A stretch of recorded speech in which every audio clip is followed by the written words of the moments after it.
Hi everyone, this is our lecture number 2।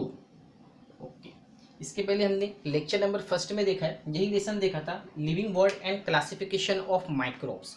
तो हमने इसके पहले देखा था कि जितने भी हमारे लिविंग ऑर्गेनिज्म हैं अकॉर्डिंग टू 2011 सेंसस, जो टोटल लिविंग ऑर्गेनिज्म की स्पेशीज है वो कितनी है? 87 मिलियन है। इतनी ज़्यादा ह्यूज नंबर ऑफ स्पेशीज है। तो बायोलॉजिस्ट ने क्या किया, उन सारे लिविंग ऑर्गेनिज्म की जो है क्लासिफिकेशन की, ओके, उनकी ग्रुपिंग की। तो वो जो क्लासिफिकेशन है कैसे की, तो हमने लेक्चर नंबर फर्स्ट के अंदर देखा है। Now we will see concept about the criteria of the classification, यानी कौन सा क्राइटेरिया का मतलब होता है रूल। कौन से रूल है, कौन से प्रोसेस है जो हमारे को विटेकर ने बताए हैं। यानी जब उसने ऑर्गेनिज्म को क्लासिफाइड किया तो उसने क्या किया, कुछ क्राइटेरिया बताया। यानी वो जो ऑर्गेनिज्म है कैसे उसने क्लासिफाइड किया। Now see, Whitaker consider the following criteria for classification. So first rule है complexity of cell structure, यानी जो ऑर्गेनिज्म होता है उसके सेल स्ट्रक्चर के हिसाब से विटेकर ने क्या किया, एक तो प्रोकैरियोट्स के बारे में इंफॉर्मेशन दी और दूसरा यूकैरियोट्स के बारे में इंफॉर्मेशन दी।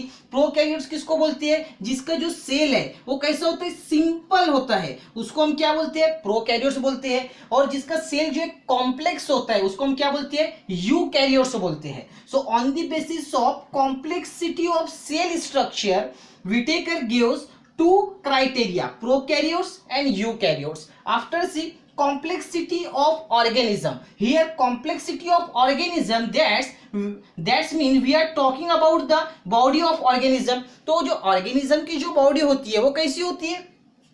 एक तो यूनिसेल्युलर होती है, दैट्स मीन्स वो सिंगल सेल से बनी होती है, या फिर क्या होती है, वो जो पूरी बॉडी है वो क्या होती है, मल्टी सेल्युलर होती है, that's means more than 2 cell से बनी होती है। फॉर एग्जांपल अगर हम ह्यूमन बींग की बात करें तो जो ह्यूमन बींग है, एनिमल्स है, ये क्या मोर देन 2 सेल से बने हैं, तो इसलिए हम इनको क्या बोलते हैं, मल्टी सेल्युलर ऑर्गेनिज्म बोलते हैं। So this unicellular and multi cellular organism come in the complexity of organism. So this is 2 criteria. Now we will see other 3 criteria. So criteria number 3 is mode of nutrition. Now see, third one is mode of nutrition. अब mode of nutrition में हमको क्या देखना है, mode of nutrition में हमको देखना है कि जो भी ऑर्गेनिजम्स होते हैं तो उनका मोड ऑफ न्यूट्रिशन क्या है, मतलब वो किस तरह से जो है, किस तरह से वो खाते हैं। जैसे कि अगर हम प्लांट्स की बात करें तो प्लांट्स जो है क्या है, उन्हें क्या कहा जाता है, वो किस तरह से अपना फूड तैयार करते हैं। इस तरह से जो अदर ऑर्गेनिजम्स है वो क्या खाते हैं, कैसे अपना फूड तैयार करते हैं, वो आता है मोड ऑफ न्यूट्रिशन के अंदर। सो now C, if you talk about the plants, अगर हम प्लांट्स की बात करें तो जो प्लांट्स है वो क्या होते हैं, ऑटोट्रॉप्स होते हैं। ऑटोट्रॉप्स का मतलब क्या होता है, the organism which prepare their own food is known as what, autotroph. यानी ऐसे ऑर्गेनिज्म क्या करते हैं, वो खुद का फूड जो है प्रिपेयर करते हैं। सो जो प्लांट्स है वो क्या करते हैं, खुद का फूड जो है प्रिपेयर करते हैं। तो कैसे प्रिपेयर करते हैं, सो एक प्रोसेस है, उस प्रोसेस का नाम क्या है, फोटोसिंथेसिस। ओके, फोटोसिंथेसिस क्या प्रोसेस होता है, प्लांट्स क्या करते हैं, सनलाइट का यूज करते हैं और सनलाइट का यूज करके वो क्या करते हैं, अपना फूड प्रिपेयर करते हैं। उसी को हम क्या बोलते हैं, फोटोसिंथेसिस बोलते हैं। यानी कि प्लांट्स का जो मोड ऑफ न्यूट्रिशन है वो क्या है, photosynthesis. Means by photosynthesis they prepare their food and growth. और बाद में क्या होता है, फूड प्रिपेयर करने के बाद उनकी जो है इजीली ग्रोथ होती है। Next is fungi. Fungi is also living organism. This fungi is known as saprophyte. जैसे कि हमारा जो प्लांट्स है, प्लांट्स को हम क्या बोलते हैं, ऑटोट्रॉप्स बोलते हैं। Autotrophs means the organism which prepare their self food. Okay, तो उसको हम बोलते हैं autotrophs. So similarly fungi is saprophytic. What is mean by saprophytic? Absorption of dead organism. यानी कि जो फंगाई है इसका जो मोड ऑफ न्यूट्रिशन है, यानी कि ये किस चीज को खाता है, डेड ऑर्गेनिज्म को। यानी जो भी डेड ऑर्गेनिज्म है वहां पर क्या होती है, फंगाई की ग्रोथ होती है और ये फंगाई उसी डेड ऑर्गेनिज्म को क्या करता है, खाकर इसकी धीरे धीरे इस फंगाई की क्या होती है, ग्रोथ होती है। So this is the mode of nutrition of the fungi. After next we will see animals are heterotrophic organism, we know that.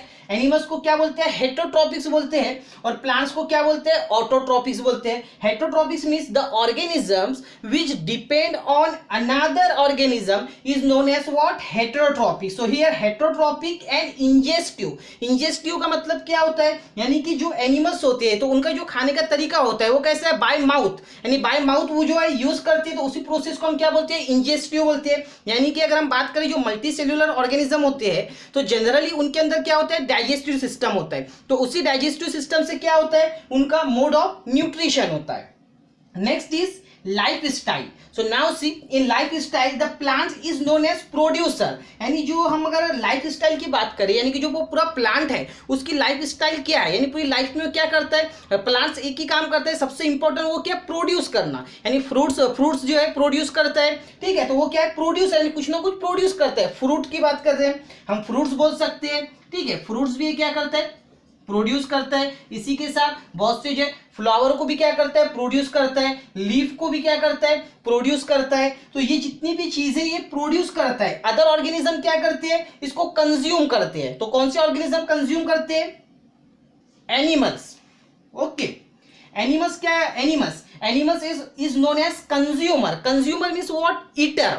यानी ये क्या करते हैं? खाने का काम करते हैं। यानी कि प्लांट जो भी ग्रोथ करता है एनिमल्स क्या करेंगे? उसका खाने का काम करेंगे। इसीलिए एनिमल्स को क्या बोलते हैं? हेटेरोट्रॉप्स बोलते हैं।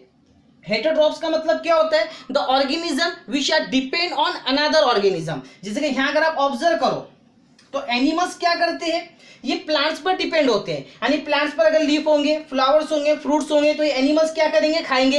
या फिर अगर कोई दूसरे कार्निवोरस एनिमल्स है तो वो क्या होते हैं? दूसरे ऑर्गेनिज्म पर क्या होते हैं? डिपेंड होते हैं। ओके, अगर प्लांट्स की बात करें तो प्लांट्स किसी पे डिपेंड नहीं होता, इसीलिए हम इसको क्या बोलते हैं? ऑटोट्रॉफ्स बोलते हैं। सो this is about the life style and mode of nutrition. Okay, now see last criteria is number 5. The name of that criteria is phylogenetic relationship.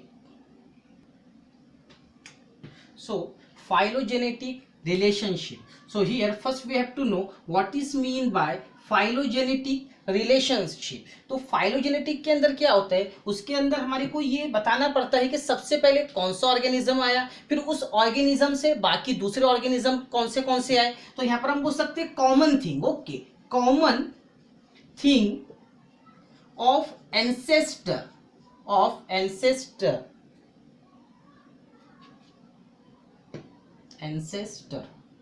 Okay, phylogenetic का मतलब होता है कॉमन थिंग ऑफ एंसेस्टर। यानी कि सबसे पहले जो है कौन सा एंसेस्टर था, फिर उससे जो है कौन सा ऑर्गेनिज्म आया, फिर उसके बाद जो उससे कौन सा ऑर्गेनिज्म आया। तो ये जो रिलेशनशिप है तो इसी को हम क्या बोलते हैं? फाइलोजेनेटिक रिलेशनशिप बोलते हैं। तो देखो यहाँ पर सबसे पहले हमने क्या लिखे? Prokaryotic to eukaryotic. यानी अगर हम लिविंग ऑर्गेनिज्म की बात करें तो सबसे पहले क्या है? प्रोकैरियोटिक आया। प्रोकैरियोटिक आया मतलब आपको इसके पहले भी कराया मैंने, organism which do not have well defined cell is known as prokaryotes and the organism which have well defined cell is known as eukaryotes, or other way we can say prokaryotes means the organism which have simple cell, उसको हम क्या बोलते हैं? Prokaryotes बोलते हैं। तो सबसे पहले क्या होगा? जो ऑर्गेनिजम्स है वो कैसे? सिंपल सेल वाले ऑर्गेनिज्म आए होंगे। फिर उसके बाद क्या होगा?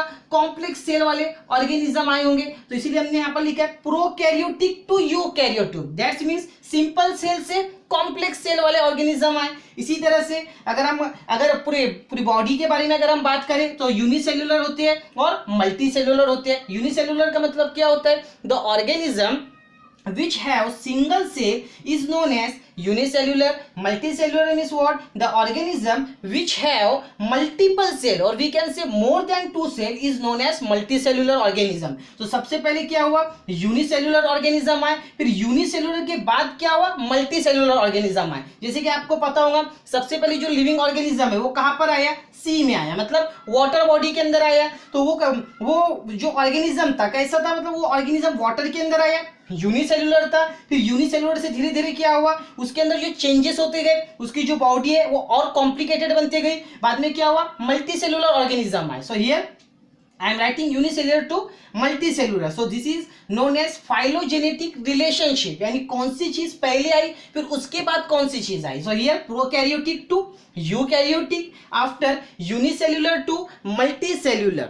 सो this is all about the criteria for classification. तो अभी हमने जितना भी देखा ये सब क्या था, क्राइटेरिया था। किस चीज का था, क्लासिफिकेशन का। तो ये जो क्राइटेरिया है ये हमें किसने दिया है, विटेकर ने दिया। Okay, Whittaker it is the name of biologist. तो हमने अभी जो टोटल क्राइटेरिया देखे, और टोटल क्राइटेरिया हमने कौन से देखे, टोटल 5 क्राइटेरिया देखा। तो सबसे फर्स्ट जो हमारा क्राइटेरिया था उसका नाम क्या था, complexity of cell structure. Second की अगर हम बात करें तो सेकेंड वाला कौन सा था, कॉम्प्लेक्सिटी ऑफ ऑर्गेनिज्म। फिर उसके बाद थर्ड वाला mode of nutrition, after fourth life style, and the fifth and last is phylogenetic relationship. So these are 5 criteria which given by Whitaker. Now we will see next kingdom. Okay.